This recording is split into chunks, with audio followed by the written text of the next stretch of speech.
Back here with Andrew from Las Vegas.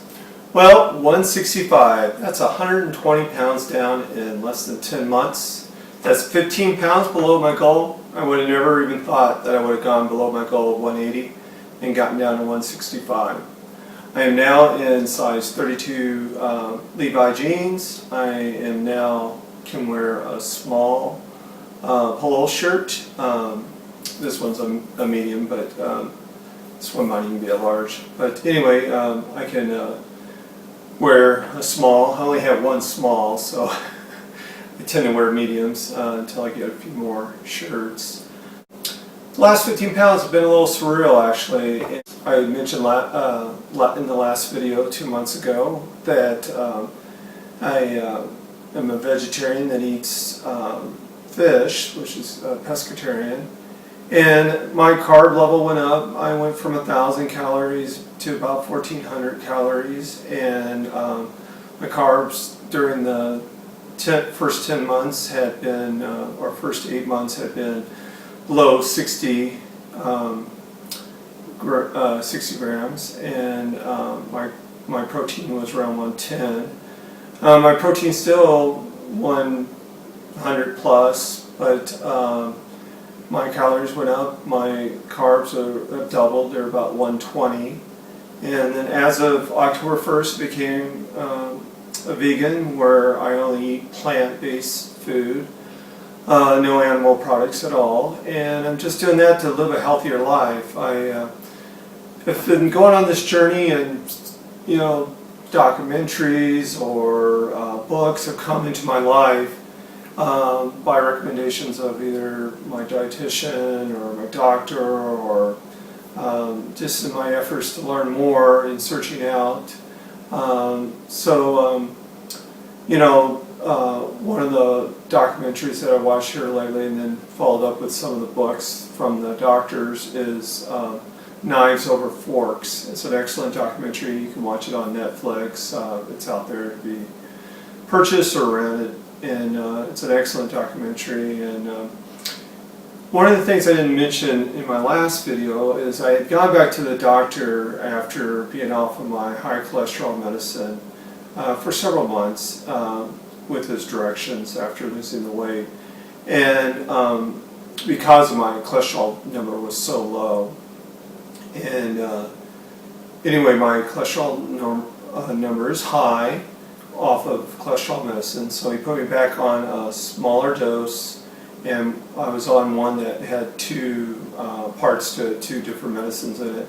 I'm on one that just has one medicine in it, lower dose, and my cholesterol numbers are lower, and he just contributed to my genes. Well, I sort of looked at, well, could I just be a victim of my genes? Do I want to live a life of just a victim, or do I want to go out there and learn more about what I can do to lower my cholesterol? What things can I do to eat a healthier diet, live a healthier life, and potentially get my cholesterol number down without medication? So I went ahead and got on the medications, but I went ahead and did some research, and that's what led me to this vegan diet. And so hopefully it's going to take time, but hopefully within a year I will be off of high cholesterol medicine. So that's my goal, is my primary reason for being on a vegan diet is just to improve my overall health. I have a history of heart disease in my family, is what I was trying to say,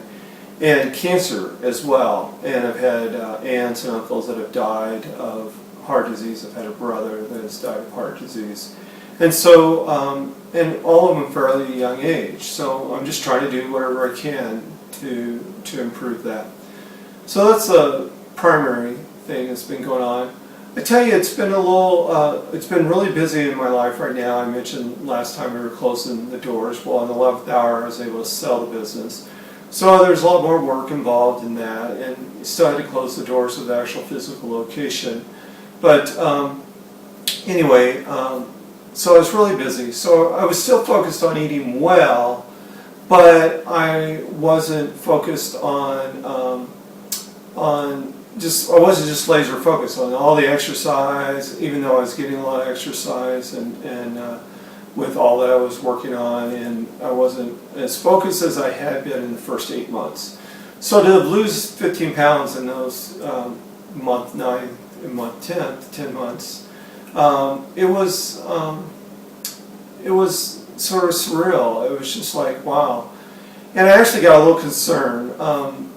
If I was to get to below 143, I'd be considered underweight. I figure I have about 5 pounds of loose skin around my stomach from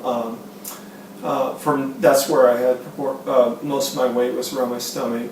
And so that calculates to about 148. If I'd gotten below 148, that would be, that's just 17 pounds away that I would be considered underweight. So I got a little concerned, and I've upped my calories to 1,800 this month. And my goal this month, it just seems so strange to even say, it's not to lose any weight. Is to be at 1,800 calories on an average basis this month, and my goal is to not lose any weight. So I'm trying to keep my weight between 165 and 170, and I always felt maintenance would be the hardest thing, and I still think it's going to be the hardest thing. I just feel odd in even thinking that the first sort of hurdle in maintenance is to stop losing weight. So it's a little strange, a little odd to think about that. I noticed a lot of videos. I'm still watching your videos. I comment from time to time.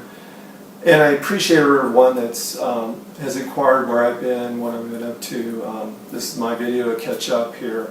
But I noticed there's a lot of talk about addiction to food. And I definitely know that I was addicted to food.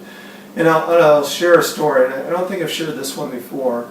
When I hurt my hip, it's been over a year ago, I hurt my hip on vacation, and basically caught it right before it broke. And I was on crutches. They said I'd be on crutches for 6 months to a year.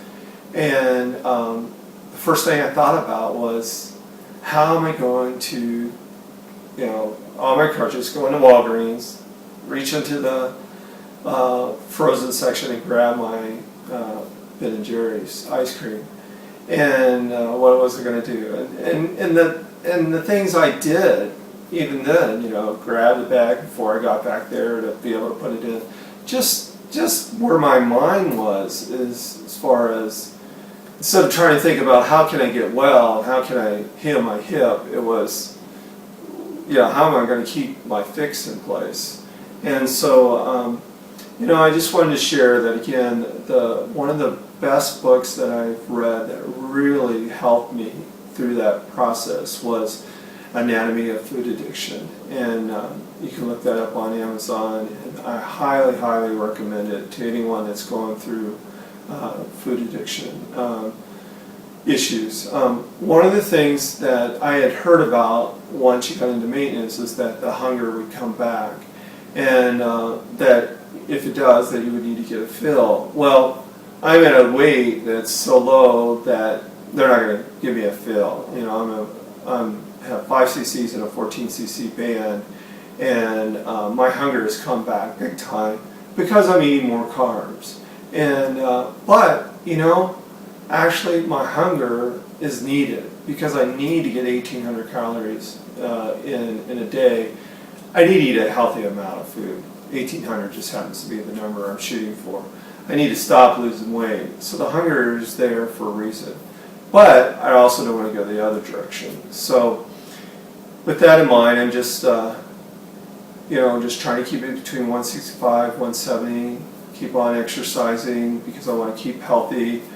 I'm starting to lift weights just recently within the last few days. So my hunger isn't associated with that yet. Where I've been eating higher carbs amounts for a couple months now. And that's definitely where the hunger's coming from. But anyway, I'm trying to get in shape to be able to ski this winter and get back to skiing. I haven't skied in over 20 years. It's something I really enjoyed. And I'm just going through that, trying to work on my core to increase my